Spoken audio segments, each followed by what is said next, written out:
welcome to Hometown Cooking with Marianne. My daughter. Okay, today we're going to be canning chicken thighs, boneless chicken thighs. My store had a sale on them for $1.98. So I bought 2 packs for $7 and some change each.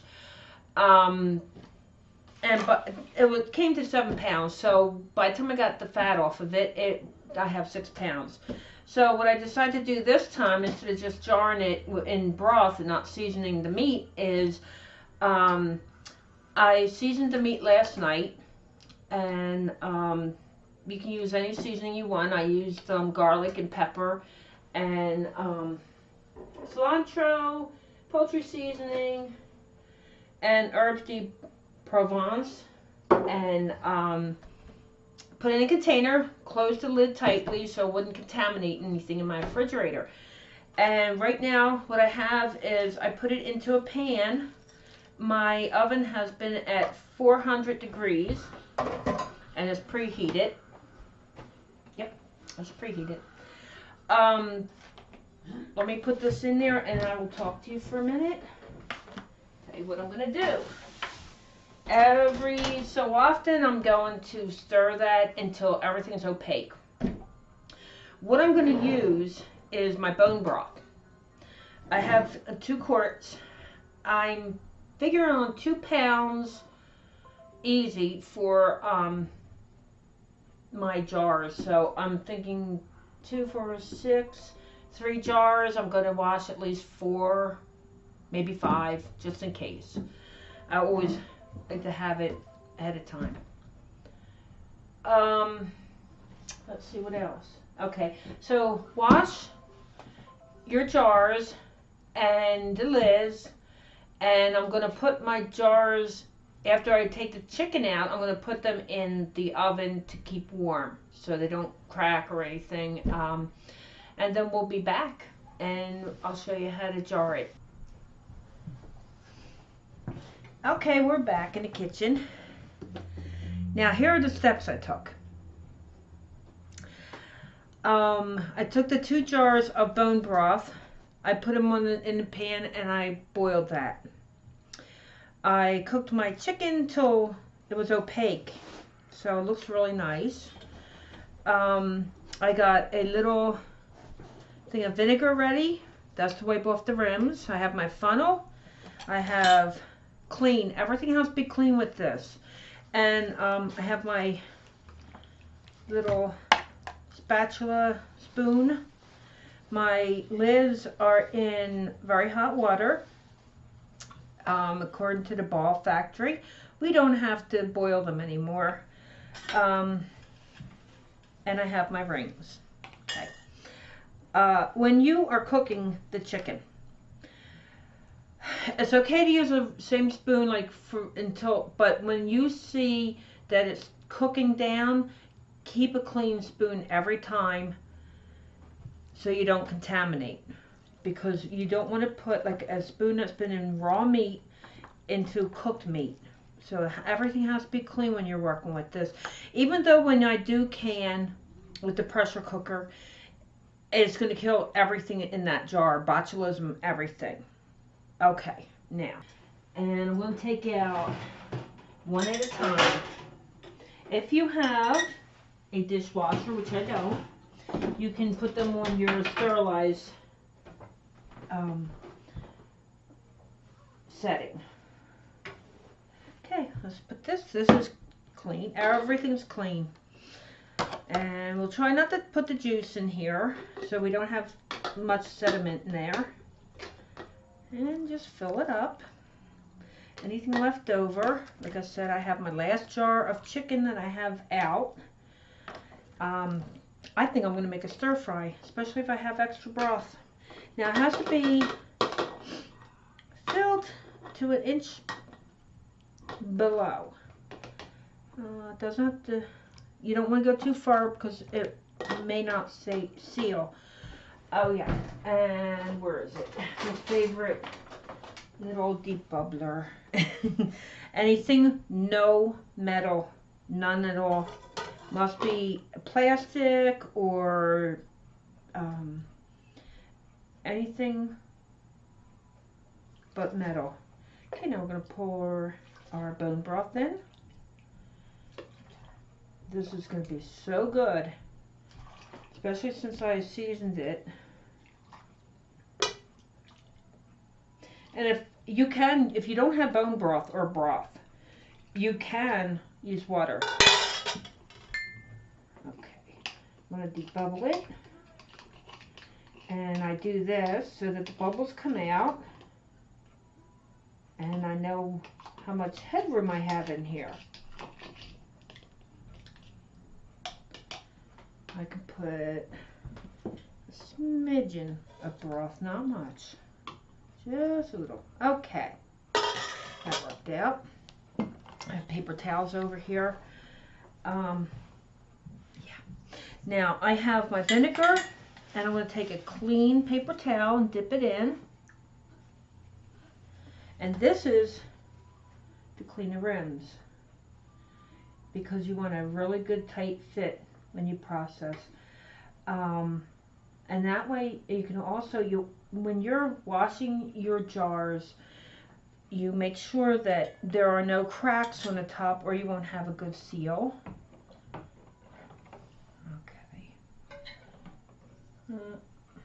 My hands are very clean. That's the first rule of cooking, is to wash those hands, and especially if you've been working with chicken or raw meat, fingertip tight. You don't have to go too hard. It needs to open up, let the air out, and then it'll cause a suction. All right, let's get the second one out.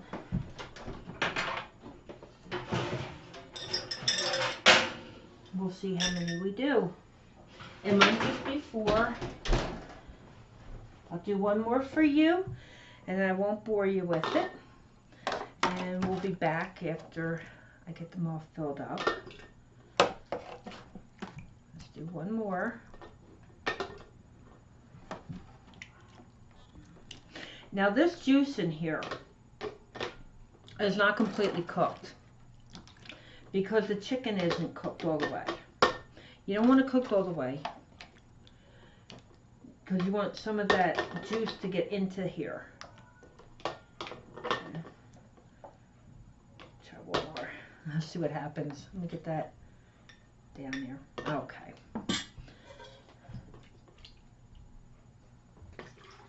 And fill it up to within an inch from the top, which is the bottom band of the jar.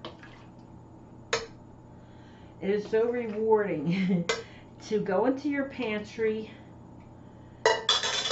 and get something out that you made, and you know what's in it. There's no extra salt in here, no preservatives, nothing. You know that it's good chicken. And you know you did it yourself. Let me think. I might have to take that little guy out. You get a spoon. Spoon. I got a little poking up here. Okay. I know I said don't put anything metal in there, but we have metal spoon. We put a little bit more of the broth. Just smidgen. There we go. Okay. All right. And debubble it again. And there goes my paper towel, and I won't use that because you don't want anything that's been on the floor. I have this one here. I'll have to get another one. Okay. We have 2 alcohol. Not alcohol, I'm sorry, vinegar. That's what happens when you're a medical assistant and you're always working with it. Alcohol.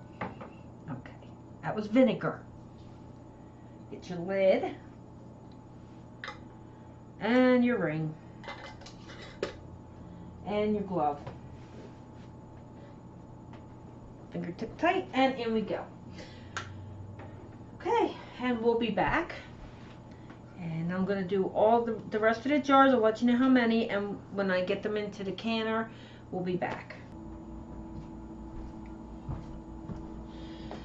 Okay, we're back, and filled up 4 jars. Took 4 exactly, except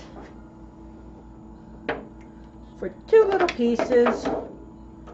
And what I'm going to do is take a little bit of that juice in there, and I'm going to take the 2 pieces, cook them up when I do my stir fry. I'm not going to use a lot of that. So we got 4, and what we're going to do is we have to look through the little hole here. Look for light. You see light, you know it's clear. Make sure our little button is loose. Okay. And I greased my seal. You have to make sure you keep it supple. Okay. The arrow is here. My arrow on my lid is here. I don't know if you can see that. Let's see. There's an arrow right there. Right here. You line it up. And take both sides and close it. That's it. Now I'm going to hike up my heat to high. And we're going to wait. Let it do its thing. And when we start seeing steam coming out of this top, I will get back to you. I'll bring you back into the kitchen. That's when we're going to start timing it for 10 minutes. So we'll be back as soon as it starts steaming.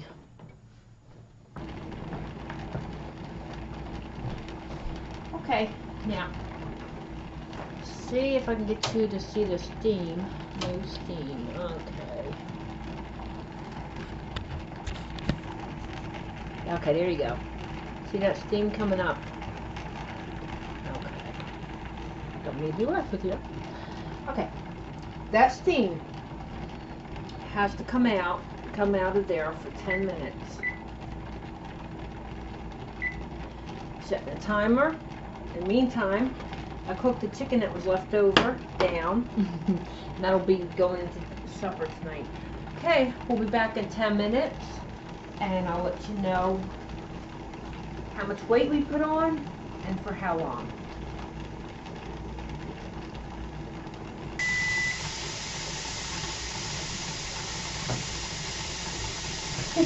Okay. We are full steam ahead today. Look at this thing. Turn off my timer. We're putting on, I'm going to put my glove on. Putting on the weight for my, or up in the mountains, it's 15 for the weight. And put it right over. Now, what we want to do is, I don't like to really put my face close to that. I moved it up a little bit more. What we want to do is we want it to start jiggling. So, I'm going to wait.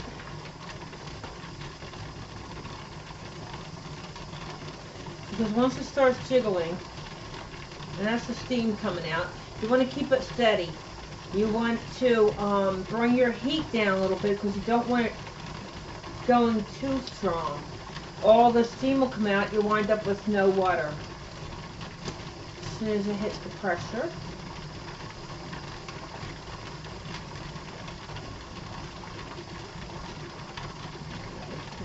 Okay. Took long enough. Took almost about 3 minutes. We have it jiggling. See that dancing there? I call that dancing. Now, what we're going to do, turn it down a little bit. I put it usually to 7. I'm going to regulate it, make sure it keeps on dancing, but we don't want it doing it too much.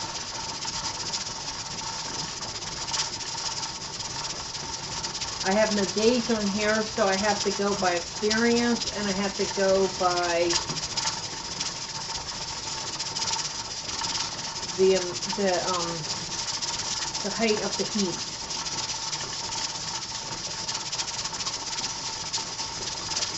This is going to go for 90 minutes, so we're going to set our timer for 90.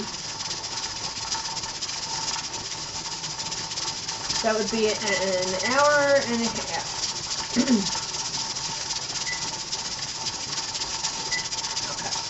hour and a half. And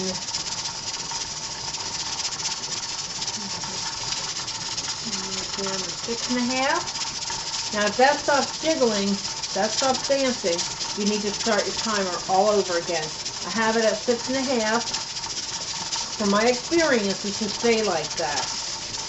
You don't bring it down all the way.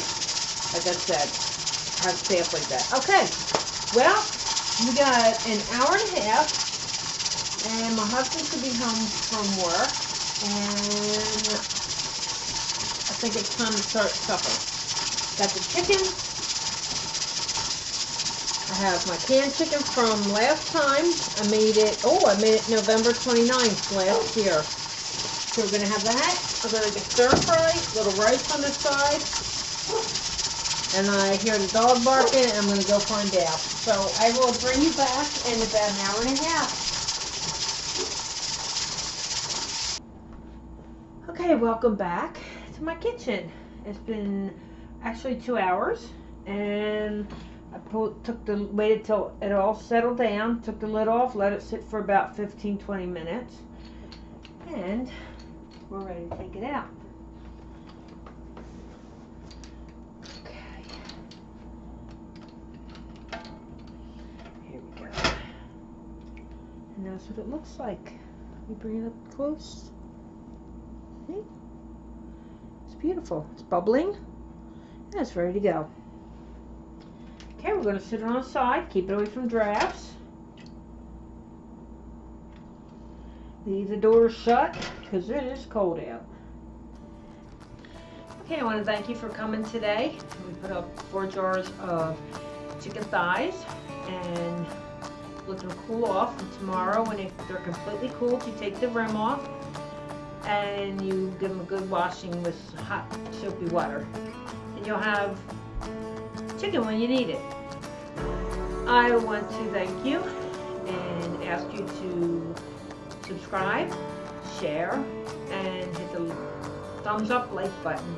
And thank you for coming to my kitchen, and I hope to see you soon. I'm sending prayers for good health and for happiness for everybody. I love you. Bye-bye. Have a good day.